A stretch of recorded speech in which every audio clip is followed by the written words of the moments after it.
So hello everyone, welcome once again to this channel. I hope so you all are doing well और आप लोग female reproductive system device करके आए हो जहाँ तक मैंने आपको पढ़ा रखा है। तो आज का हमारा टॉपिक है ओविडक्ट या फिर फैलोपियन ट्यूब जिसको बोलते हैं। क्लियर? उसके बाद मैं पढ़ाऊंगी आपको यूट्रस, फिर कुछ इंपॉर्टेंट पॉइंट्स लिखवाएंगे और एक्सटर्नल जेनिटेलिया भी कंप्लीट करेंगे। क्लियर?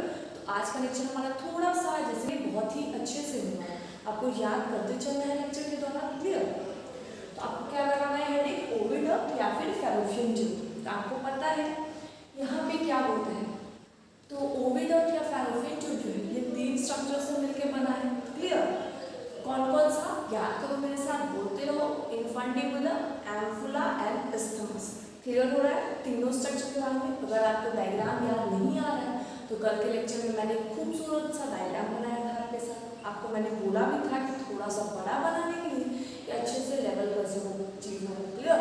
तो आप उस डायग्राम को पलटिए, फिर एक बार आप फिर से मेरा लेक्चर को ऑन करो। क्लियर? सो आई होप सो आपने डायग्राम को देख लिया है। चलिए स्टार्ट करते हैं। फर्स्ट पॉइंट है it collects ova from ovary to uterus, to the uterus। आपको पता है कि बच्चे का जो वॉर्म है, मदर का वॉर्म है, वहाँ पे बच्चा ठहरता है तो वहाँ पे फर्टिलाइजेशन होगी। कहाँ पे जाता है? ओवम्स फॉर्म, फर्टिलाइजेशन होता है, जाइगोट बनता है तो वहाँ पे यूट्रस में जाता है। क्लियर? तो आपको क्या करना है, फर्स्ट पॉइंट लिखना है कि क्या काम करेगा। तो पहले तो ओवा को कलेक्ट करेगा फ्रॉम ओवरी और यूट्रस में पहुँचाएगा। क्लियर हो गया? पहुंचाने के लिए तीन रास्ता होता है, यानी कि तीन स्टेज होता है। पहला इन्फंडिबुलम जो कि ओवरी से ओवा को निकालेगा। क्लियर? देन इन्फंडिबुलम के बाद आता है एम्फुला, वहाँ पे फर्टिलाइजेशन होता है। पहले क्या था, एनसीईआरटी के पहले पुराने वाले एडिशन में तो मेंशन था कि इस्थमस एम्पुलरी जंक्शन में क्या होता है, फर्टिलाइजेशन होता है। बट अब क्लियरली मेंशन है कि सिर्फ एम्पुला वाले रीजन में फर्टिलाइजेशन होता है। क्लियर? आपको फर्स्ट पॉइंट लिखना है कि it collects ova from ovary to the uterus and it consist of three parts. क्या होगा? It consist of three parts. Clear? इसमें फर्स्ट आता है दैट इज, आपको खुद से बोलना है, इन्फंडिबुलम। क्लियर? अब आप ये तो नहीं क्वेश्चन करोगे मैम इन्फंडिबुलम कहाँ पे लोकेटेड होता है, उसका लोकेशन कहाँ पे होता है, ये चीजें नहीं आनी चाहिए। क्लियर? ओविडक्ट और फैलोपियन ट्यूब जो है कितने सेंटीमीटर का है, तो 10 to 12 सेंटीमीटर। क्लियर हो गया है ना? अब ये कितना होता है, तो इट इज वन पेयर। आप जानते हो फीमेल रिप्रोडक्टिव सिस्टम का मैंने यहाँ से भी कुछ बनाया था, यहाँ से भी कुछ बनाया था, ऐसे टाइप। क्लियर? इस पोर्शन यानी कि दो हो गया यानी वन पेयर। तो लेंथ याद करना है 10 to 12 centimetre and it is one pair, याद रखना है। क्लियर? आपको मैं मेल रिप्रोडक्टिव सिस्टम से अभी क्वेश्चन करती हूँ, फिर मैं फीमेल रिप्रोडक्टिव सिस्टम पढ़ाती हूँ। क्लियर? ताकि आपको ये रहे कि हाँ कुछ रिवीजन हो गया हमारा, कुछ याद आ रहा है। क्लियर? आप मुझे प्रोस्टेट ग्लैंड का फंक्शन बताओ, वो पेयर्ड होता है कि अनपेयर्ड होता है? क्लियर? दूसरा क्वेश्चन है कि स्क्रोटम का बारे में बताओ, क्यों वो बाहर होता है प्रेजेंट, है ना? तीसरा क्वेश्चन है कि ग्लैंड्स पेनिस कहाँ पे प्रेजेंट होता है, बल्बोयूरेथ्रल ग्लैंड का यूजस क्या होता है, क्यों होता है? तो आपको मैंने बताया था ल्यूब्रिकेशन ऑफ पीनस के लिए। क्लियर? स्पर्म की वाइबिलिटी कितनी होती है, तो अगर आपको मैंने ये नहीं बताया पॉइंट तो आपको लिखना है वहाँ पे कि स्पर्म सिर्फ 3 दिन तक जीवित रहता है। वाइबिलिटी कितना है उसका, लाइफ स्पैन 3 डेज होगी, उसके बाद वो क्या हो जाता है, वो कोई काम का नहीं रहता। क्लियर हो गया? चलिए तो अब आते हैं फीमेल रिप्रोडक्टिव सिस्टम में। It consist of three parts. First part is infundibulum. First part infundibulum. अब इन्फंडिबुलम क्या करता है, तो ये क्या करता है, कलेक्ट करता है ओवा को। क्लियर? ओवरी में से ओवा को कलेक्ट करता है और भेजता है कहाँ पे, एम्फुला वाले पार्ट पे। तो फर्स्ट पॉइंट इसमें क्या लिखेंगे, इट कलेक्ट्स। पहले तो आप मुझे ये बताओ, इसके पास कोई फिम्ब्रिया वाला स्ट्रक्चर था कलेक्शन के लिए, ओवा को कलेक्ट करने के लिए फिम्ब्रिया वाला स्ट्रक्चर था। क्लियर? तो यहाँ पे क्या होगा, it has finger like structure called fimbriae। आपको मैंने डायग्राम से बताया था, इस टाइप का कोई डायग्राम था। So this finger like projection is known as fimbriae. Clear? अब मैं सेकंड पॉइंट बताती हूँ, तब तक आप इसको नोट डाउन कर लो, फिर मैं इसको इरेज करके अब साइड लिखूंगी, है ना। आप इसको लिखो। इनफंडिबुलम के स्ट्रक्चर को क्या बोलते हैं? इसका स्ट्रक्चर जो होता है वो फनल शेप में होता है। किस शेप का होता है? Funnel shape structure. और आपको पता होगा इनफंडिबुलम वाला स्ट्रक्चर ओवरी के पास वाला स्ट्रक्चर को बोलेंगे या यूट्रस के पास वाला बोलेंगे? तो बताओ। इनफंडिबुलम क्योंकि ओवरी से अटैच था, तो इसको क्या बोलेंगे? आपको याद होगा ओवेरियन लिगामेंट मैंने आपको वर्ड बताया था। तो क्योंकि ये ओवरी के पास वाला स्ट्रक्चर है, इसलिए हम इसका नाम क्या देंगे?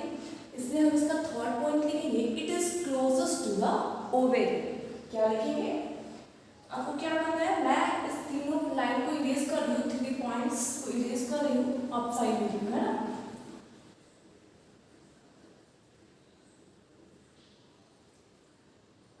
It is closest to the ovary. अगर मैं ये सारे पॉइंट्स छोटी छोटी चीजें नहीं लिखवाती तो भी काम चल जाता, क्योंकि आप एक बार अगर डायग्राम को याद कर लिए हो तो आपको डायग्राम बेस्ड ये क्वेश्चन है, ये यूट्रस के पास वाला स्ट्रक्चर को बोलेंगे या ओवरी के पास वाले स्ट्रक्चर को बोलेंगे। क्लियर? तो इनफंडिबुलम आपका कंप्लीट होता है। इसके बाद हम लोग आते हैं एम्फुला वाले स्ट्रक्चर में। तो एम्फुला वाले स्ट्रक्चर में कोई ज़्यादा पॉइंट नहीं लिखना है, यहाँ पे बस यही लिखना है कि एम्फुला वाले रीजन में क्या होता है? फर्टिलाइजेशन होता है। क्लियर? अब मुझे कोई बच्चे ये नहीं क्वेश्चन करेंगे कि मैम फिम्ब्रिए वाला स्ट्रक्चर क्यों होता है? आपको पता है फिंगर एक प्रोजेक्शन क्यों है? क्योंकि ओवा को कलेक्ट कर सके। क्लियर? अगर आपको ये याद नहीं रहता है तो आपको क्या लिखना है यहाँ पे? It has finger like projection on structure और फिम्ब्रिए टू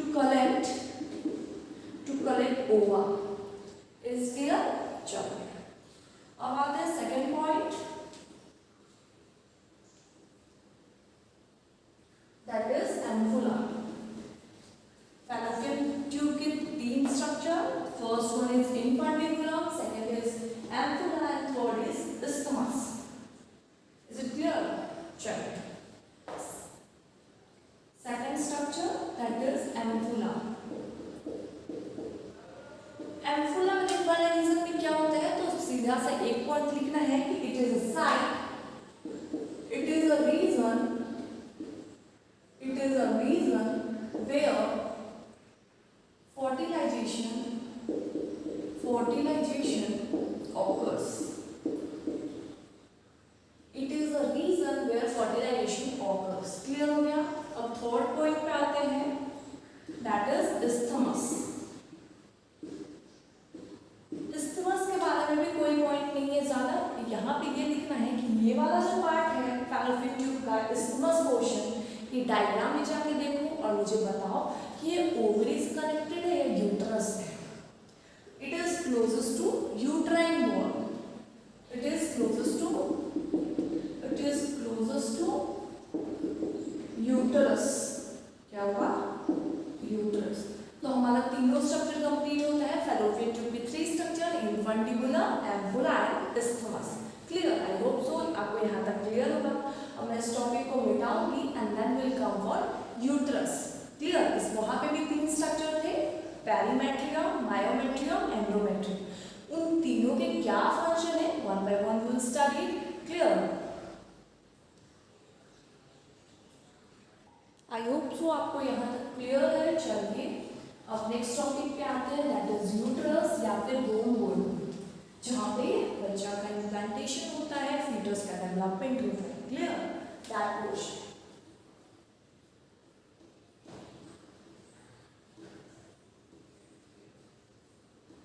मैं आपको एक चीज बताती हूँ, आप लोग जब भी प्रेग्नेंट लेडी को देखते हो तो आप लोग बोलोगे इनका स्टमक बाहर आ गया, बट वो स्टमक नहीं होता। Clear? That is womb where the fetus grows. Clear? That is womb. We call it womb, not the stomach part. Clear? तो आज से आपको क्या बोलना है कि मदर का womb है, womb निकल गया है, ऐसा नहीं कि स्टमक बाहर आ गया है। That's not clear. चलिए अब आते हैं टॉपिक पे, यूट्रस या womb। क्लियर? चलिए ये क्या होता है? तो ये स्ट्रक्चर जो होता है inverted pear shaped structure। ये आप हर बुक में देखोगे कि फर्स्ट लाइन क्या लिखा होता है, inverted pear shaped structure। अब इसका मतलब क्या है, आपको पता है पियर का शेप कुछ ऐसा होता है, इस टाइप का, क्लियर, इसके जैसा होता है पियर का शेप, इसको बस उल्टा बना देना है, like this, that's called uterus, है ना। चलिए, इम्पोर्टेंट पियर शेप क्या होता है समझ में आ गया। अब मैंने आपको बताया था डायग्राम के थ्रू कि 3 स्ट्रक्चर मिलके होते हैं, तो क्या लिखेंगे second point, it has 3 parts, it consist of 3 parts, clear. आपको साथ में नोट्स बना के जाना है। फर्स्ट पॉइंट आता है इसमें पेरिमेट्रियम।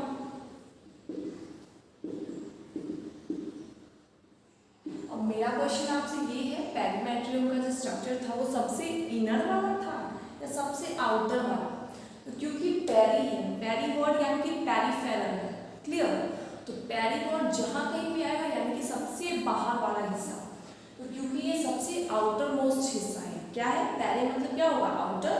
सो यहाँ पे फर्स्ट पॉइंट क्या लिखेंगे, एक ही पॉइंट है इसका कि it is the outer most structure,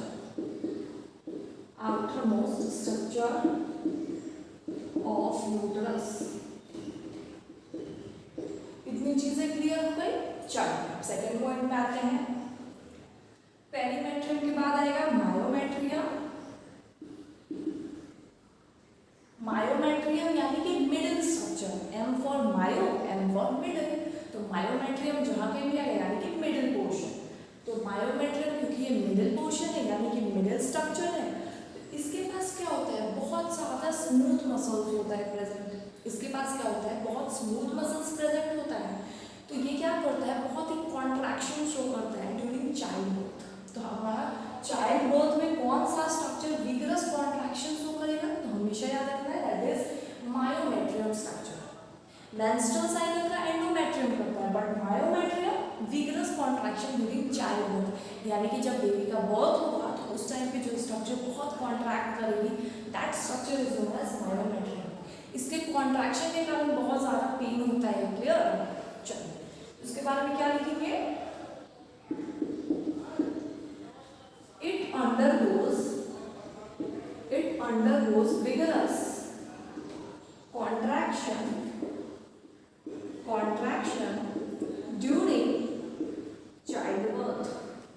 during childbirth, अब इसके पास कौन सा मसल्स है कि ये बहुत कॉन्ट्रैक्ट कर रहा है, तो इट हैज स्मूथ मसल्स होने के कारण ये बहुत ज़्यादा कॉन्ट्रैक्ट करता है ड्यूरिंग चाइल्डहुड। तो हमारा क्या पॉइंट हो जाएगा second, it is made up of smooth muscles. क्या होगा, क्योंकि ये स्मूथ मसल्स से मिलके बना होता है इसलिए ज़्यादा कॉन्ट्रैक्ट करता है। अब थर्ड स्ट्रक्चर क्या है, दैट इज एंडोमेट्रियम, सबसे inner most structure that is endometrium. तो पेरीमेट्रियम, मायोमेट्रियम, एंडोमेट्रियम, दो स्ट्रक्चर के बारे में हम लोगों ने ऑलरेडी पढ़ रखा है। थर्ड स्ट्रक्चर क्या है, और अगर आपने इसका डायग्राम नहीं देखा है कि डायग्राम कहाँ पे बना हुआ है, तो आपको क्या करना है, कल के लेक्चर को चेकआउट करना है, क्लियर। चलिए आप इतना को नोट डाउन करिए, फिर मैं थर्ड स्ट्रक्चर पे आती हूँ। सो मैं अब इसको मिटाती हूँ। अब हम अपना थर्ड टॉपिक स्टार्ट करते हैं, दैट इज मायोमेट्रियम होने के बाद क्या आएगा, एंडोमेट्रियम, क्लियर। तो आपको हेडिंग लगाना है एंडोमेट्रियम।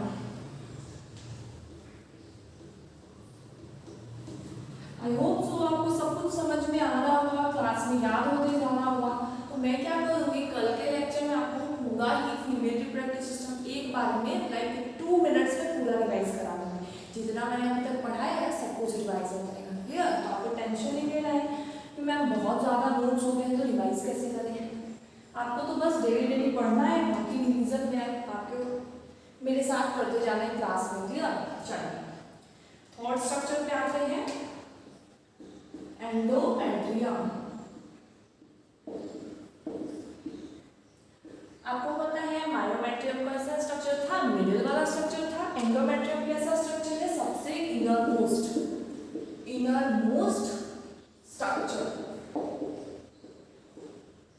ये इनर मोस्ट है तो यहाँ पे क्या होता है, ये बहुत ही वेस्कुलर है, यानी कि ब्लड वेसल्स बहुत है, मतलब विगरस ब्लड सप्लाई है यहाँ पे। तो क्या हुआ, it is vascular, it is vascular structure, it is vascular region. Third point क्या लिखना है आपको, क्योंकि यहाँ पे वेस्कुलर है तो यहाँ पे क्या होता है, इम्प्लांटेशन होता है। जो आपको कभी कभी कई सारे केसेस सुनने को मिलते होंगे कि यहाँ पे बच्चे का सब कुछ हो जाता है, मतलब बच्चा नहीं, हमारा फर्टिलाइजेशन अच्छे से हो जाता है, ब्लास्टोसिस बनने लगता है, लेकिन क्या होता है, इम्प्लांटेशन नहीं हो पाता, मतलब बच्चे ठहर नहीं पा रहे हैं मदर के वूम में, यानी कि इम्प्लांट होते हैं और 1-2 महीने में उनका डेथ हो जाता है, जो बनना स्टार्ट होता है, क्लियर। तो इसी कारण से इम्प्लांटेशन का बहुत इंपॉर्टेंट है। तो यही वो रीजन है एंडोमेट्रियम, जहाँ पे क्या होता है, इम्प्लांटेशन होता है, फीटस का डेवलपमेंट बिगिन होता है, क्लियर। तो क्या होगा here, implantation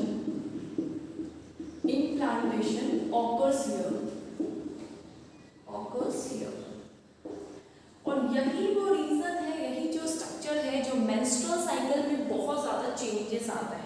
It is a reason which undergo maximum changes in menstrual cycle। जब भी पीरियड्स आती है गर्ल्स में तो क्या होगा, क्योंकि ये फीमेल रिप्रोडक्टिव सिस्टम है तो ऑब्वियसली गर्ल्स के बारे में बात हो रही है, क्लियर। चलिए, तो आपको इतना कॉमन सेंस है ना।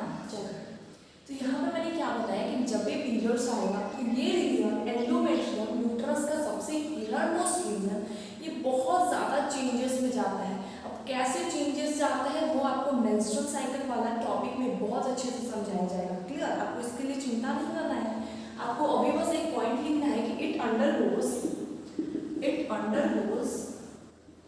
Maximum changes during menstrual cycle,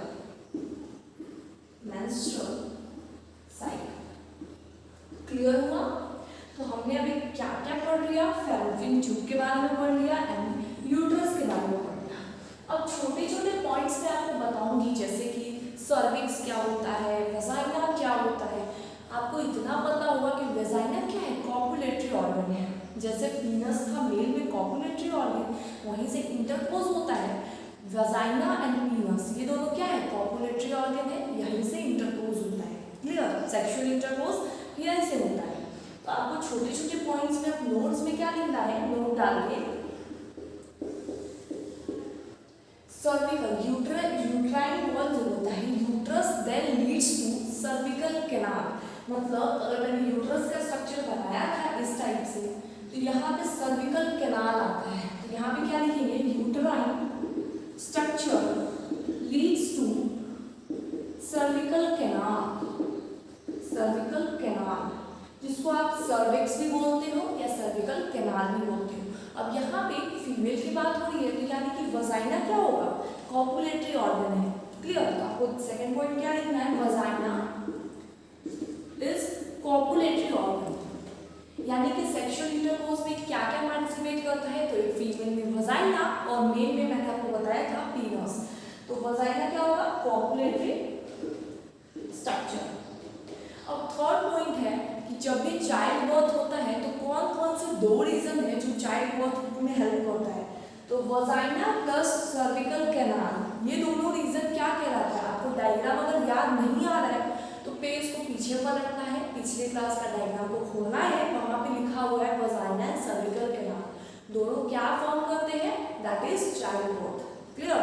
तो ये मैंने पहले ही पॉइंट आपको मेंशन करा दिया है, बट अगेन आपको अगर याद नहीं आ रहा है तो यहाँ पे थर्ड पॉइंट में आपको लिखना है वजाइना प्लस सर्विकल, सर्विक्स लिख लो, सर्विकल कैनाल या फिर cervix, that is same thing, is known as child birth. यहीं से क्या हुआ,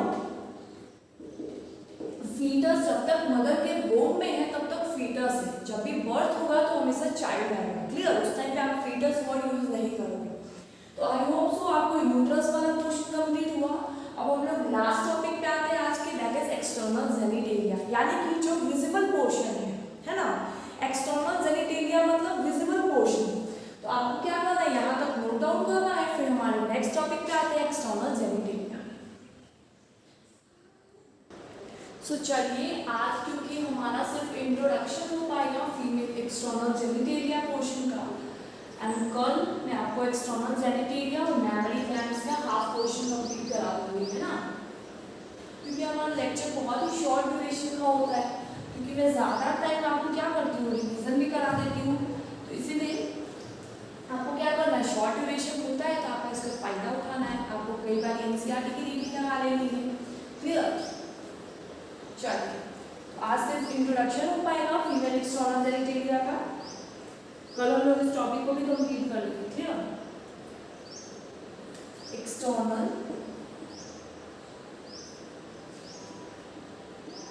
जेनिटेलिया,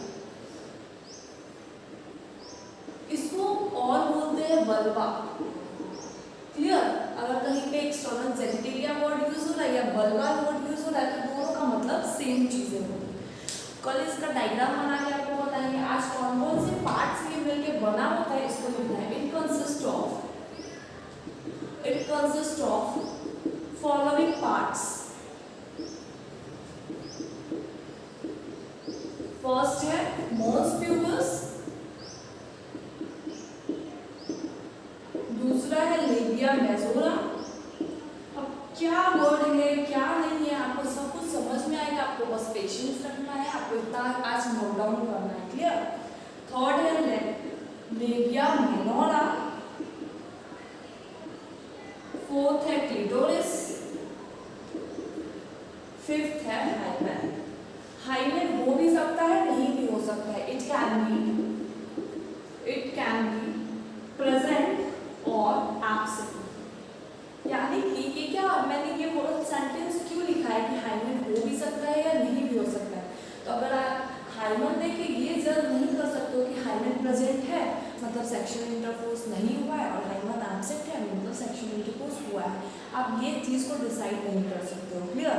और मैं ऐसा क्यों बोल रही हूँ, आपको तब तक सोचना है, बुक्स रीड करनी है, खुद आपको आंसर मिल जाएगा।